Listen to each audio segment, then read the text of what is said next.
Good afternoon, everyone, and welcome to Audience Personas, what they are and why you need them. I want to give everybody a heads up that this is not just a presentation, this is a conversation. So feel free to post any questions or comments to YouTube or tweet at us directly at RPS123SHOOT, SHOOT. And if you're listening to this after the live broadcast, still ask away. We'll follow up with any comments that get posted. All right. So for those of you who don't know us, I am Amanda Sutton, the creative director at Rock, Paper, Scissors. We are a branding and marketing firm. We have been in business for over 30 years. So we have seen a lot of change and done a lot of changing ourselves to keep up with the times. We focus on our clients' brands, not just the logo and marketing collateral, but the entire customer experience. And today, joining us for our webinar is our content marketer, Valerie Kinney. Good afternoon, everyone. All right, so we hear it a lot. I'm not sure if my messages are reaching my customers, much less my potential customers. What do I need to do to get it right? And so part of that solution is knowing and understanding your audience. And so what is the best way to do that? Start creating your audience personas. Exactly. So what is an audience persona? Well, that is a representation of the ideal type of person or people that you want to connect with and send your messages to. So when you're defining an audience persona for your business, you're looking at a person of influence, usually the person who is making those purchasing decisions, as well as actively looking for content based on their interests or the needs of their business. So we've said it in past webinars, and we will continue to say it because it's really important. Marketing should be intentional. It should not be reactive or done on the fly.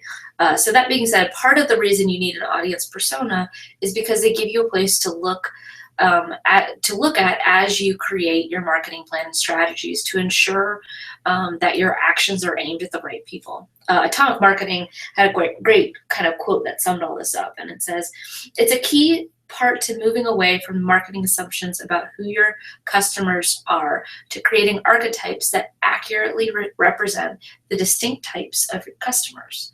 Audience personas create an archetype that anyone in your team can use to improve content or other operations. Especially online, where your nearest competitor is simply a click away, you need to hone in on your particular customer so that you can answer their needs." So beyond this, having this audience persona in place offers a number of benefits, as well as value to your marketing, such as narrowing down who you need to speak to so that you're not generalizing your messaging and you're really focusing in on that person that your products or services can help. Mm-hmm. Also, these help you gain a better understanding of who you're speaking to and really kind of get a little bit of their perspective and insight into the challenges that they face, their goals, what their needs are, and their backgrounds. Also providing you with guidance for creating effective marketing campaign. It's going to give you the insights so that you can really hone that message in instead of being that broad stroke general. It's going to let you get more and more specific so that audience feels like you hear them. It also helps tell you where your audience is spending their time so you can better connect with them and get those messages to them wherever they're at. Also helping you create better products or services based on the understanding of what your customer really needs. So not necessarily what you think is best, but actually building stuff that they think they need. Okay, so as we mentioned, these audience personas can help you create a solid marketing campaign, and that includes your content strategy. And one really great example that we found of this is how the MakeAWish Foundation used this approach. Basically, they started creating audience personas so the organization could use them in their storytelling as a way to help attract and retain volunteers, donors, and even the people that refer kids for their wishes to be granted. And so the personas they created, they turned them into print materials like decks of cards, flip books, and posters, and then their communication staff was able to use that as a resource so that they could keep their audience top of mind. And in turn, what this did was help the organization really realize opportunities for storytelling that they had neglected in the past or not even realized were there, as well as put the audience first and get the entire organization's team members excited about using audience personas to better tell their stories. And you've probably heard the term audience persona, maybe buyer persona, customer avatar, target audience a time or two. And you might even be thinking, they're all the same thing. They're close, but each one is a little bit of a distinction from the other. So we just want to hit on a couple of these for you. Okay, so target audience, that is a specific group or demographic of people that is most likely going to be interested in your product or service. So think of it as more of something that's a general big picture look at who you're wanting to focus in on. So if you own a toy store, you're obviously going to be thinking about parents and grandparents for the most part, but you're not really ready to narrow in that message yet. On the other hand, a buyer persona is a person who acts on or makes a purchase decision, who is actively seeking brand content. This is typically a current customer who is already buying from you. So this is a zoomed in look at that individual. So can be a little bit different if you're trying to get new customers, but you could also leverage it to get new customers. You'll also usually have a lot more data on this person because they're in your system, as opposed to going, oh, what would this futuristic person look like? So obviously the three that we just kind of highlighted are similar yet very different, and you need to have a good understanding of each one so you can create a message that will be effective in reaching the right people. So audience personas, buyer personas, target audiences are all important pieces to consider, not only when you're creating your content marketing strategy, but also when you create content specific content that is specifically related to your sales journey, such as you would create a target audience as a first step for reducing your overall number of potential customers into a smaller, more targeted group. So your audience and your buyer personas. You would use the audience personas to create the ideal type of individual you might want to reach, and use that buyer persona to gain the insight into the customer's buying journey. So before you start forming your audience personas, you need to know what elements go into making them up. And you can start by using data from your current audience, like Amanda said, as well as research, any kind of research that you have access to. All you have to do is hop on Google sometimes and start looking that up, and that can lead you into a lot of rabbit holes. But the good thing about it is that gaining all this knowledge is helpful in determining who your audience is. And you also want to take into consideration demographics and psychographics of the type of people that you want to connect with, and we're about to hit on that.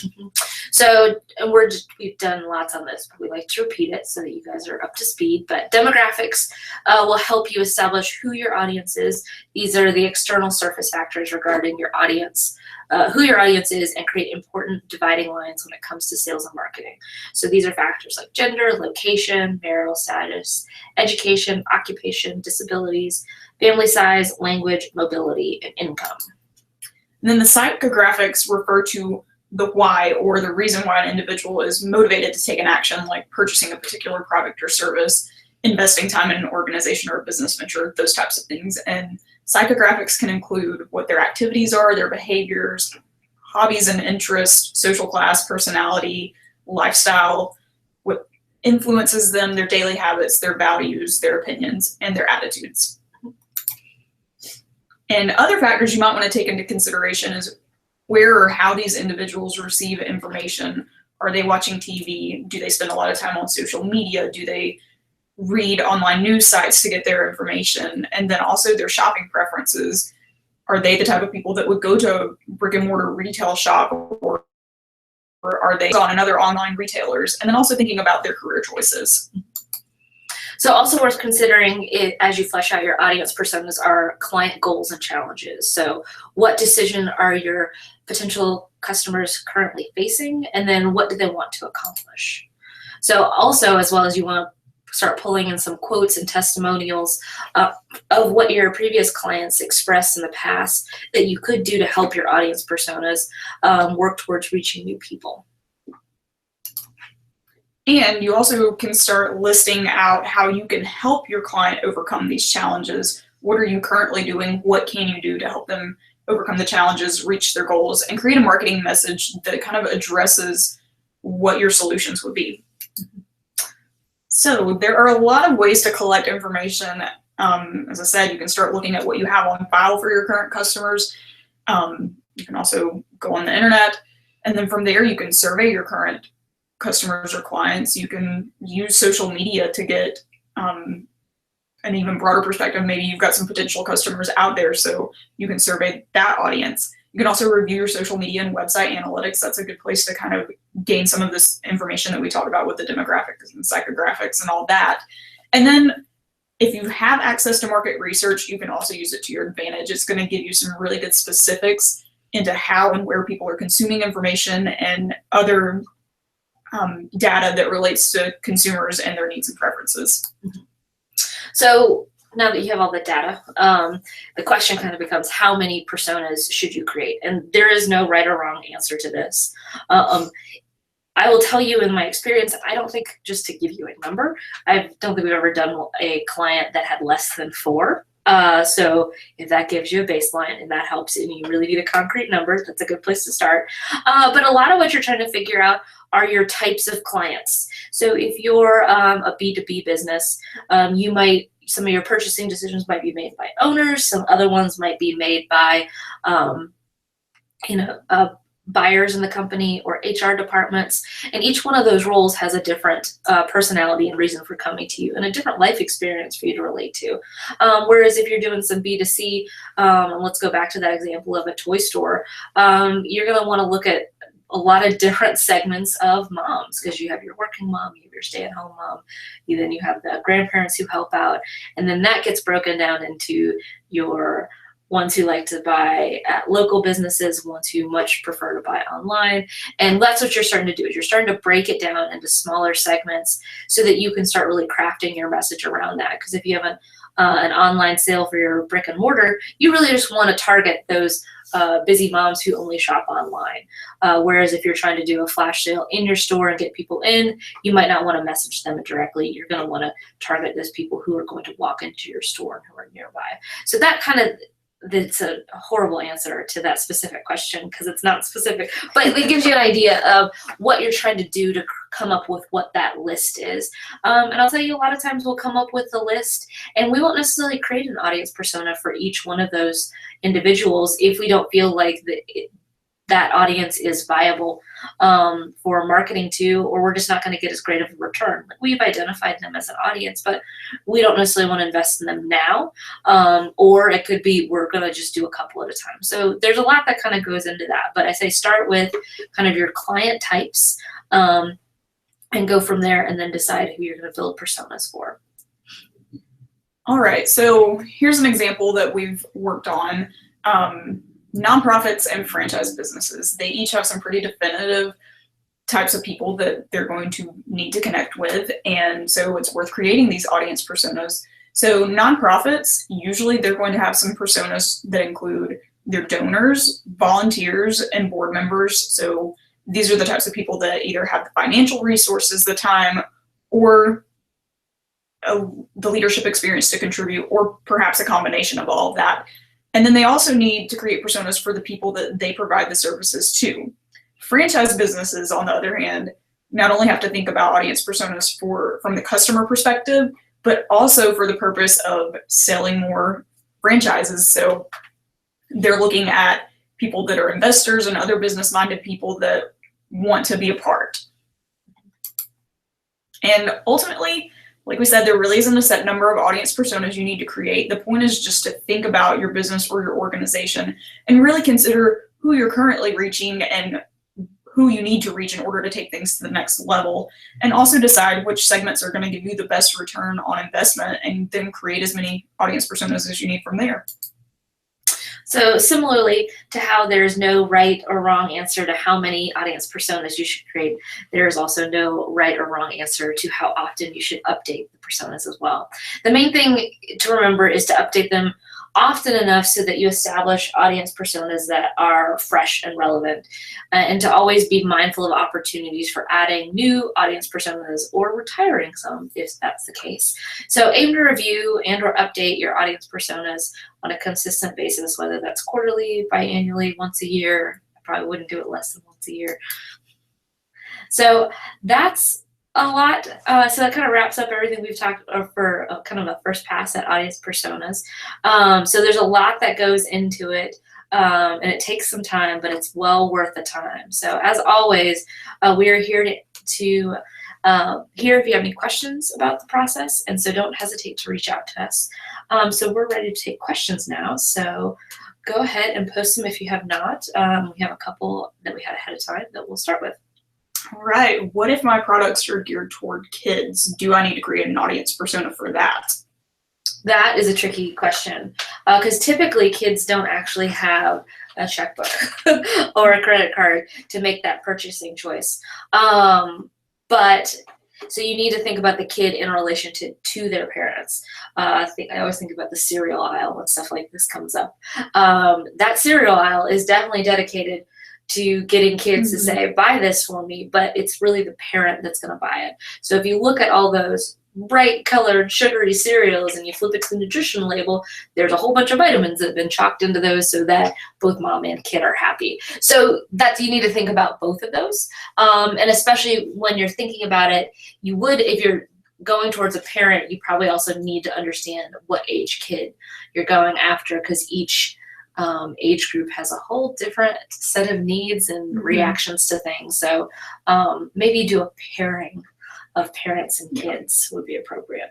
And just to piggyback off of that, I think too, when you're thinking about the different age ranges of kids and everything, if your age range is more like the middle school, high school range, that's where you can kind of start thinking about it a little bit more, because those kids are using social media. So you've got an opportunity to connect with them there. Whereas if your products and services are geared towards elementary school kids, you're really just thinking about the kids more in relation to their parents. All right, next question. My current audience doesn't really use social media, so what are the best places to look for market research to get the answers I need? I say Google Analytics would be the first place I would start looking. So look at your own website traffic. They'll provide some breakdown there. You can also get some stuff from Google Trends. There's a lot that Google offers. That's all they do all day is collect data on that. So even if they don't use social media, that's a good way to do it. If you're actually starting to, they're just not online at all, you might need to look at options like media buying services who pull reports, or trade associations and publications. So they get reports from groups like, the Pew Research Center, or even pulling reports from the U.S. Census Bureau. You can run your own focus groups. You can do surveys. Universities usually have a lot of research data. So you're just going to have to figure out what's a good practice for you. Research can get very expensive very quickly, but there's also some good options out there that you can leverage as well. So happy research hunting. All right, I believe this is the last question that we have, and it is, who all should be involved in creating our audience personas? This can be as simple as you as an owner or a marketing director can just create these, but it doesn't hurt if you're looking for some additional input from like customer service team, or just even other people's on your team. It's a really fun exercise to get them to be more aware of it, of working through what these actual personas look like.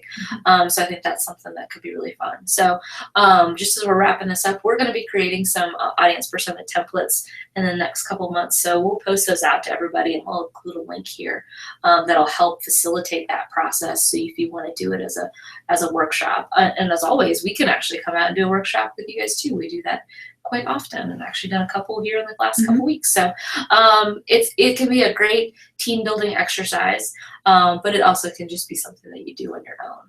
But if you do it on your own, you need to make sure that you're setting it up in a way and sharing it, so that whoever needs to use it as well buys into it and understands why you did it and what that means. So I think that covers it. So, all right. So thank you everybody for joining us for Audience Personas. Recap of the webinar will be posted to our blog soon. So stay tuned to 123shoot, SHOOT.com.